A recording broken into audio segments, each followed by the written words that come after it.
Por que é extremamente importante você caminhar após a prótese quadril?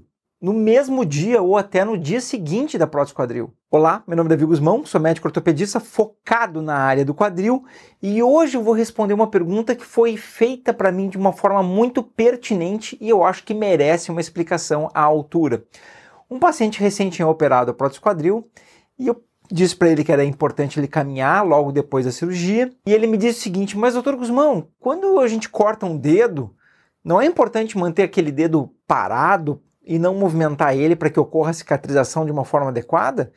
E se eu recém fiz uma cirurgia, eu caminhar não vai ser perigoso para mim? Não vai impedir a cicatrização? Então, antigamente, no passado, a gente também pensava isso. Tanto é que há muitos anos atrás, o paciente ficava acamado após uma prótese quadril. Isso eu estou falando de 30 anos ou mais atrás. Então isso já mudou muito. Por quê? Porque existe um elemento mais importante para que a gente merece diminuir o risco, que necessita a caminhada precoce. Vocês devem ter visto já que mulheres grávidas, logo após ter seu filho, seja de parto natural ou de cesariana, elas são obrigadas a caminhar no corredor, obrigadas, entre aspas, a caminhar no corredor do hospital, inclusive às vezes carregando até o soro com a mão e aquele carrinho que é o suporte do soro. E isso é feito porque muda completamente certos riscos associados a alguns procedimentos médicos. Inclusive, pessoas que fazem às vezes cirurgias grandes também têm que ficar sentadas para melhorar a respiração, para diminuir certos riscos. Então, em termos de cirurgia, colocar peso em cima da perna que foi operada, tentar colocar todo o peso para que diminua esse risco específico. Claro que eu recomendo aqui que vocês têm que ouvir o cirurgião de vocês, porque se vocês fizeram algum tipo de cirurgia de prótese quadril que necessita uma imobilização maior por qualquer razão, a fonte primordial de informação é o cirurgião de vocês. Mas é importante vocês assistirem isso antes até, para antes da cirurgia perguntar para o cirurgião de vocês: olha, doutor, eu vou ter que caminhar depois? É importante a caminhada depois? Quanto peso eu ponho? É 50%? É 30%? É 100%? Então aqui eu vou falar nos meus pacientes, nos meus casos, é 100% de apoio que pode começar no dia da cirurgia ou no dia seguinte da cirurgia. E aí vem a questão: por que fazer isso? A coisa mais importante que nós desejamos com esse apoio precoce é diminuir o risco de trombose venosa profunda. Mas, doutor Guzmão, o que é a trombose venosa profunda? E é por isso que eu tenho aqui atrás esse desenho que eu já fiz de antemão para vocês, não perderem tempo de assistir eu fazendo o desenho. Então vamos dar uma olhadinha aqui. Bom, o que eu desenhei aqui para vocês? Aqui é o osso da tíbia, também chamado osso da perna ou o osso da canela. Eu vou contar uma curiosidade para vocês. Quando um médico fala perna, um médico não, digamos assim, um ortopedista, porque às vezes outras áreas da medicina confundem esse termo também. Quando a gente fala perna, a gente fala do joelho para baixo. Quando a gente fala coxa, é do joelho até o quadril. Então o que eu representei para vocês aqui? Representei o joelho, porque tem a patela, essa é a região do joelho. Esse é o osso da perna, que também é chamado osso da tíbia. O pé, e para cima é aqui o osso do fêmur, tá? E em azul eu representei aqui as veias profundas. Tá? Nós temos uma veia bem calibrosa, que ela é profunda, e ela tem uma característica interessante. Ela tem essas pequenas aletas aqui que eu desenhei, que são as válvulas. Para que serve uma válvula, pessoal? Uma válvula é um mecanismo que serve para direcionar o fluxo de um fluido. Então essa válvula faz o seguinte: quando o sangue está subindo pela veia, que a veia, o sangue está subindo indo para o coração, a válvula abre, o sangue passa, depois ela fecha.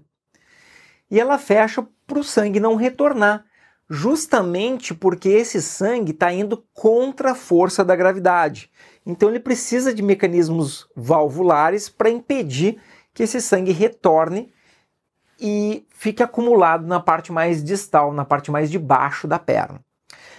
Em vermelho está representado aqui a musculatura. Eu representei um grupo muscular, que é o músculo da barriga da perna, também chamado da batata da perna, o músculo da panturrilha, o grupo muscular da panturrilha. Então, o que isso tem a ver com a caminhada precoce ou a marcha precoce após a cirurgia? A musculatura dos membros inferiores, elas agem como um coração periférico. Nós temos o coração central, que ajuda a mandar o sangue e fazer ele circular, mas esse sangue, quando ele vai para as nossas extremidades, especialmente a extremidade inferior, né, as pernas, esse sangue precisa de uma ajuda para que ele consiga voltar ao coração. E essa ajuda é dada pelo nosso coração periférico, que é a musculatura. Então o que acontece? Quando ocorre a contração vigorosa da musculatura da panturrilha, essa contração, automaticamente o sangue vai para a parte superior, retornando de volta ao coração. E nós também temos um arco venoso plantar, que é um conjunto de veias menores que fica embaixo do pé plantar, que aqui está representado uma veiazinha mais calibrosa aqui, na verdade são várias veias, um arco venoso, né? Conjunto de veias na parte da planta do pé, que quando a gente pisa, põe o peso em cima do arco plantar, espreme essas veias, o sangue sobe, a musculatura contrai também e ajuda o sangue a subir e retornar ao coração.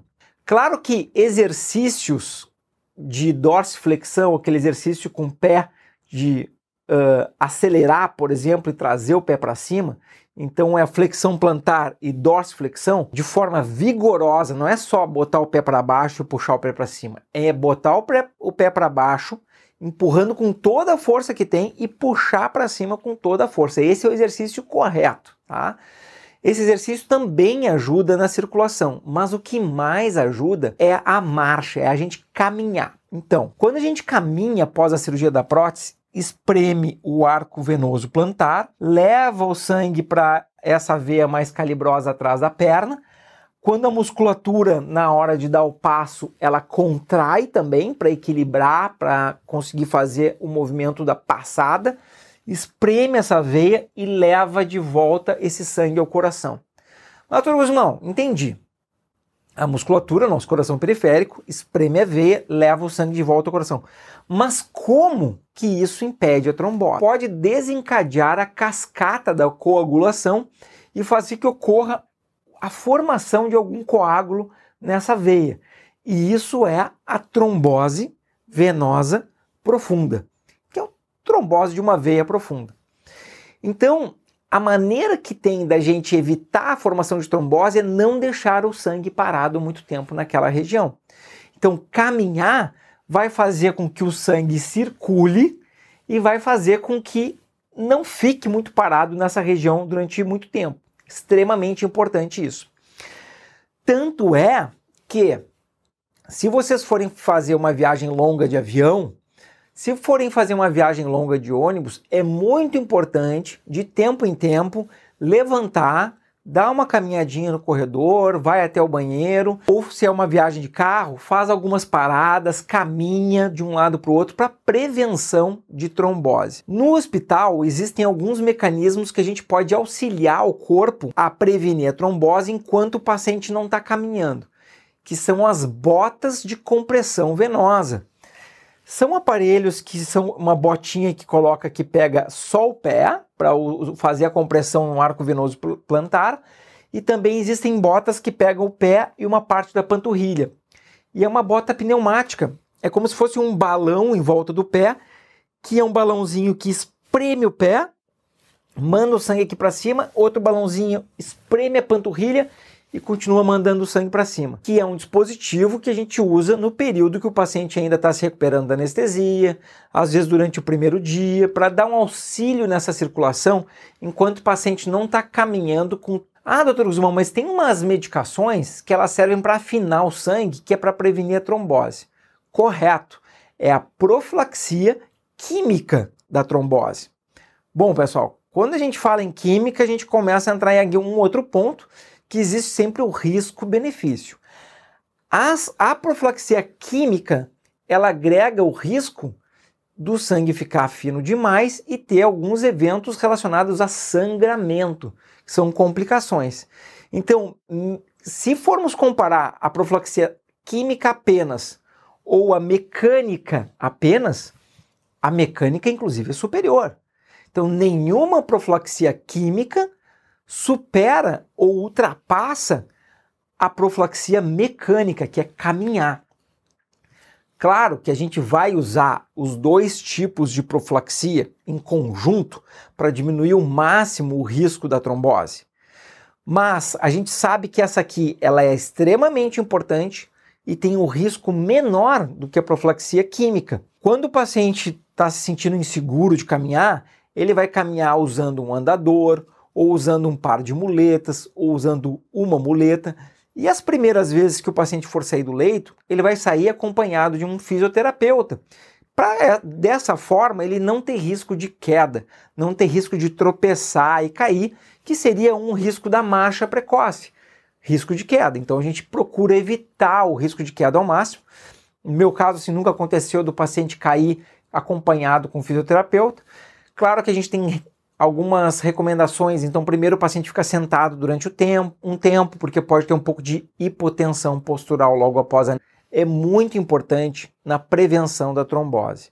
Se a pessoa fizer a cirurgia e ficar com preguiça, ficar com medo, ficar de cama, ela aumenta o seu risco de ter uma trombose venosa profunda, que é ter um trombo, um entupimento dessa veia calibrosa que nós temos na parte de trás da perna.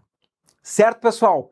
Espero que vocês tenham entendido isso. Se tem um amigo, um parente, manda o vídeo para eles entenderem sobre a importância da caminhada logo após a cirurgia e curte o vídeo aqui, compartilhe esse vídeo com algum amigo, algum colega, algum parente. Isso pode salvar vidas, porque a trombose é um problema que pode se tornar um problema maior que o tromboembolismo pulmonar. Mas esse é um tema para um próximo vídeo. Diz aqui nos comentários se tu quer saber mais sobre tromboembolismo pulmonar. A trombose venosa profunda pode se tornar um tromboembolismo pulmonar. Existem várias coisas para a gente tentar evitar isso e uma delas é essa, é a caminhada precoce, a marcha precoce. Colocar peso de verdade em cima da articulação do quadril. Certo? Então não se esqueçam. Inscreve no canal e me diz se está gostando desses vídeos que eu estou usando o quadro branco para mostrar uma ilustração para vocês e explicar de uma forma mais completa o que acontece com o nosso corpo. Até mais!